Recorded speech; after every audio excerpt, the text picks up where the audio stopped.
Hi, magandang araw po sa inyong lahat for our second reading of the day today. Sorry po. Titingnan po natin kung ano po ang makikita natin for our second reading of the day today.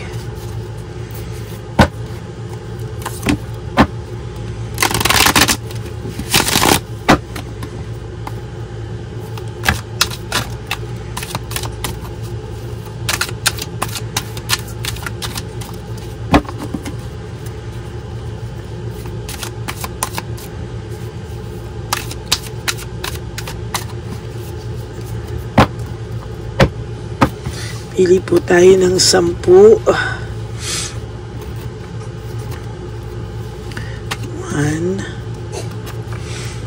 2, 3, 4, sorry po, 5, 6, 7, 8, nine, and 10.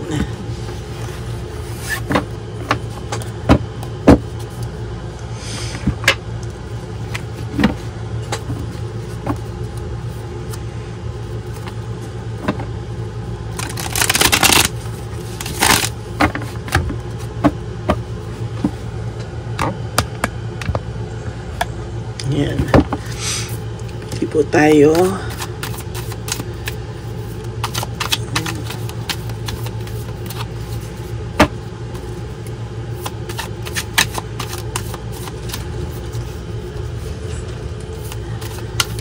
Yan. Pili po tayo ng 10.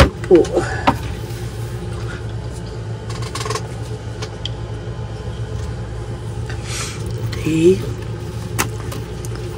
1, 2, 3, 4, 5, 6, 7, 8, 9, and 10.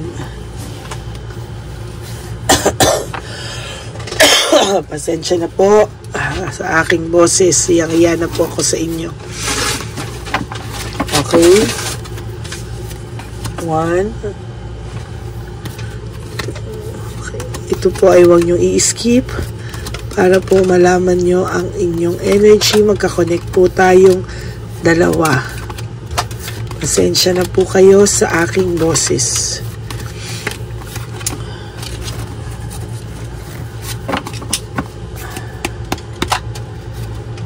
Papakiramdaman ko lang po anong baraha ngayon.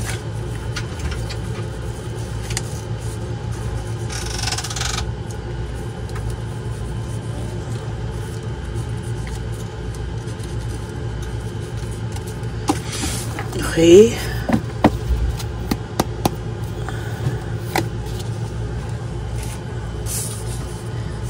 So nakikita ko po dito. Yan. Na may takot po siya, no? May takot po siya talaga na totally ay lumayo ka na sa kanya. Totally, talaga pong sa nakikita ko sa kanya ay meron po siyang pagsisisi, pero ayaw niya lang pong aminin.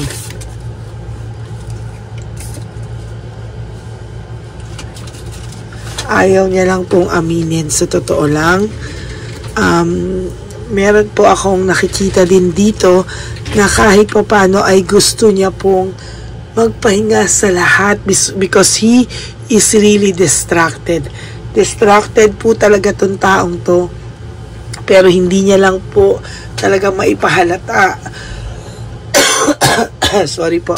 Hindi niya lang po mapahalata, kaya ang ginagawa niya lang po talaga ay padedma-dedma, pa-ignore-ignore. Pero sa totoo lang po, sinasabi ko po sa iyo, ang taong to po ay duwag, no? Kaya ang ginagawa niya lang po ay panay pag-i-stalk, no? Kasi sa totoo lang po, naduduwag po talaga ang pagkatao nito. Naduduwag po siya. Matapang po siya sa panglabas, pero duwag po yung kalooban niya, no? Hindi niya po maamin na nagkaroon siya na nagkasala siya, hindi niya po maamin na mali siya, pero deep inside po, alam niya po ang ginawa niya, no? Saglit po, isulat natin at lalo na po ngayon ako ay makakalimutin. Wait po, Nasaan na ba ang aking ito. Pasensya na po at ako talaga ay masama ang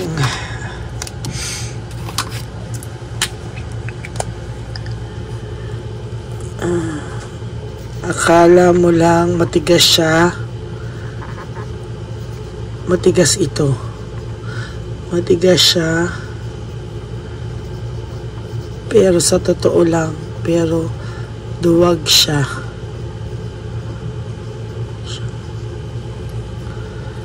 Duwag siya. Ang iniisto ka niya pag namimiss ka niya. Alam niyo po, kahit po anong sabihin niyo, na nakablock kayo sa kanya, binlock niya kayo, meron po siyang ways on how to stalk you, no? Meron po siyang ways paano ka po makamusta. No, akala mo po wala nang pakialam sa ito. Akala mo po bali wala ka na dito. Pero ang hindi mo po alam ay ini-stalk ka po niya. Akala mo po kasi nakablock ka sa kanya. Akala mo po kasi is wala na siyang pakialam sa iyo. But the truth is, iniisto ka po ng taong ito. There's victory and success. Sa totoo lang po, ikaw po ang nanalo. No? Bakit? Kasi po, sa totoo lang po, hirap na rin po ang taong ito. No? Pagdating po sa'yo, talagang hindi po siya makaporma. No? Akala mo lang po kasi talagang matigas to, but you'll never know. You never know how coward ito sa loob-loob niya po, no? At kaya pag namimiss ka po nito, meron po siyang ways on how to have news para malaman niya po kamusta ka. May mga natatanungan po ito at nangi-stalk po ito sa iyo without your knowledge. Kaya kung ako po sa iyo, ipakita mo po sa Facebook mo na masaya ka po. Ha? Ipakita mo po na masaya ka po. Yun po ang ikakabagsak niya. Pag nakita po ng taong ito na masaya ka na, sorry po. Pag nakita ng taong to na nakamove on ka na, yan, dyan niya pa lang po maiisip lahat-lahat kung ano ang sinayang niya. Kung ano yung nawala sa kanya at kung ano po yung dapat na masaya pa sa ngayon. Yan po ay sinira niya po no? Lahat po ay talagang ginawan niya po ng hindi maganda. Nagsinungaling po siya sa iyo, niloko ka po niya, pero pinalabas pa po niya na siya ang biktima. Yun po ang hindi ko gusto talaga Yung niloko ka na, pero siya pa ang naging biktima. No? Parang masakit po yun. Talaga. Tapos ngayon po, distracted siya. Distracted po siya talaga sa ngayon. No? Ang hindi ko lang po maintindihan sa taong to, ayaw na lang niyang umamin.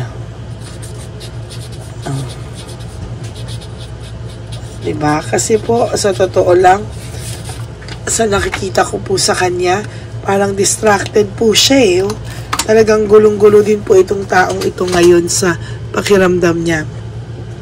Dumidedma lang po ito kasi he wants to avoid conflict. No, ayaw na po niya ng conflict, no. Pagod na po din yung utak niya, yung isipan niya. Tapos pag may mga times na naiisip niya na bakit kinaya mo nang wala siya, siya pa po yung lumalabas na biktima, no. Na parang iniwan mo siya at nakuha mong iwanan siya. Pero ikaw po ang inaantay niya mag-approach sa kanya. Ang tigas-tigas niya po, ayan, greedy, denomination. Parang gusto niya po is i-dominate pa yung pagkatao mo para ikaw po yung sumuko, no? Tandaan mo po, hindi po nito kakayanin nang wala ka o mapunta ka sa iba. Ngayon, naggaganyan-ganyan siya, wala siyang pakialam. Why? Kasi po, alam niya po na nandyan ka lang at anytime po na balikan ka niya, ay babalikan mo daw siya. Ganon po siya kalakas ng loob, no? Na sabihin na babalik ka lang sa kanya. Kung kailan pa po siya tumanda, tsaka pa po siya, kung kailan pa po siya tumanda, tsaka pa po siya nagbinata, kung kailan pa po kayo tumagal, tsaka po siya nagkaganon-ganon. Ay. Tingnan niyo po. Ayan, no? Kung distracted po siya, hindi niya rin po naintindihan kung bakit po nagkaganyan-ganyan kayo.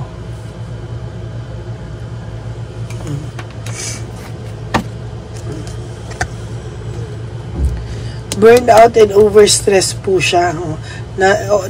Overstress din po siya pag mag-iisip po siya tungkol sa inyo. Ayaw niya pong mag-isip, kaya nga po lack of initiative siya. Hindi din po siya gumagawa ng any move o any talagang paraan, no? Para po magkaayos kayo, kasi ang pakiramdam niya po is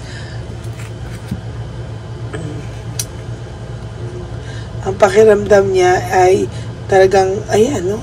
Ang feeling niya is, nandiyan ka lang, no? At hindi ka niya papabayaan. Hindi mo siya pababayaan. Parang pakiramdam niya, anytime na gusto niyang bumalik sa'yo, is free, no?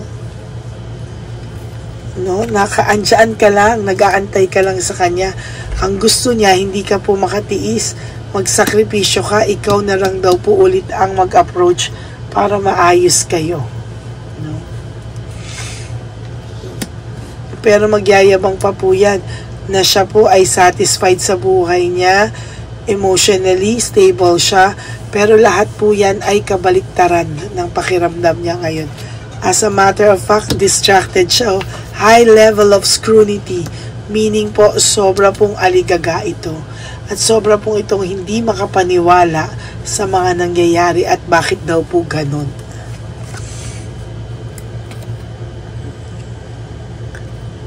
Yan.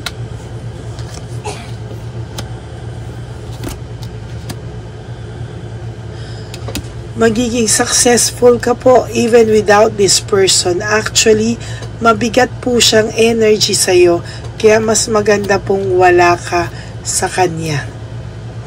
Hayaan mo po na siya ang bumigat ang energy, siya po bumalik sa kanya lahat ng mga pinagkagawa niya sa iyo, at huwag ka pong mag-alala, there will come a time you will be okay. Kapatid, you will be okay. Huwag ka pong mawawala ng pag-asa, magiging okay ka po. Siya po ay nagkakaroon ng addiction sa mga material things, o nagkakaroon siya ng addiction sa mga bagay na marangya, no, na hindi naman po siya ganyan, no, pero ngayon po ay alam niya rin naman po na niloloko siya ng current partner niya, hindi rin po loyal na katulad mo, pero wala po siyang magawa, no, inaalaw niya rin po. Oh my God, the Tower in reverse. May financial loss po akong nakikita dito, and sudden shock po talaga sa'yo lahat ng nangyari sa inyo, no? Kaya ayan po, oh.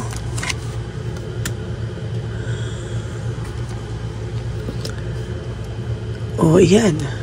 So nakikita ko po talaga is, meron po ako nakikita dito na kahit ano pong gawin niyang pagpapretend, kahit ano pong gawin niya na to divert things away from you, babalik at babalik po ang memories mo. Lagi ka po nitong iisipin. Akala mo lang po talaga is matigas to, pero duwag siya. At most of the time po, ini-stalk ka talaga ng taong to, lalo na po pag namimiss ka niya. So that's it for your second reading of the day today. Ayan po, tignan mo. Oh. Kaya ako po ay nagsasabi sa inyo at nagpapaalala, Huwag po kayong malungkot, Hindi nyo po alam ang nangyayari sa kanya, lalo na po pag siya ay mag-isa lang. Okay? Sorry po. So that is your second reading of the day today. Maraming pong salamat sa lahat ng nanood nito. I'm sure po ay marami po sa inyo ang nakaresonate. Para naman po sa inyo na gustong malaman kung ito po ba ay talagang energy nyo, you can message me po at Lady Lee Elena. That's my only official and legit FB account. Paki-follow nyo na din po para po ako naman ay nagra-random calls.